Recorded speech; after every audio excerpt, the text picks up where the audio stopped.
হঠাৎ করেই একটা হৃদয় বিদারক ঘটনা ঘটেছে। কক্সবাজারের যে এক্সপ্রেসটা আছে, কক্সবাজার এক্সপ্রেস যে ট্রেনটা আছে সেটা একটা সিএনজির ভিতর ৪ জন ছিল। ৪ জনকে নিয়ে টেনে হিঁচড়ে অনেক দূর থেকে টেনে নিয়ে চলে আসছে এবং সেখানে যে ৪ জন ছিল তাদের মরদেহ মানে ছিন্ন ভিন্ন হয়ে গেছে। অর্থাৎ আর মেন বিষয় হচ্ছে যে সিএনজিটা যেটা ছিল তার চারপাশে বেরোনোর কোনো সুযোগ নেই। তার জানালা দরজা একদম ইসের মতো আটকানো থাকে, জেলখানার মতো।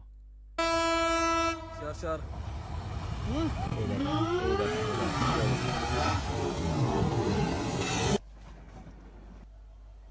যে অনেক দূর যায় যখন ট্রেনটা থামতে পারছে তারপরে এই যে এই অবস্থা। কিন্তু এর ভিতরে যারা ছিল তাদের দেহ পুরো ছিন্ন ভিন্ন হয়ে একদম খণ্ড খণ্ড হয়ে গেছে। আর তাদের কোনো মানে দেখার মতো পরিবেশ নাই, যেটা আর কি দেখেছি এবং সেটা শুনেছি আর কি। এটা পুরোপুরি তথ্যটা এখনো আমাদের কাছে নিশ্চিত না, আর এটা দেখা হয়নি এখনো পর্যন্ত। তবে এই ঘটনাটা ঘটেছে যে সিএনজিকে অনেক দূর থেকে নিয়ে চলে আসছে এবং তার ভিতরে শিওর শিওর। ৪ জন ব্যক্তি ছিল। এই ৪ জন ব্যক্তিদের দেহ একদম ছিন্ন ভিন্ন হয়ে গেছে।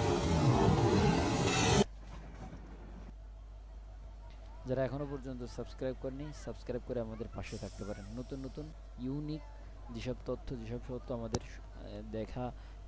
দেখে খুবই খারাপ লাগে বা খুবই আনন্দ লাগে, তেমন তথ্যই এই গান তুলে ধরা হয়।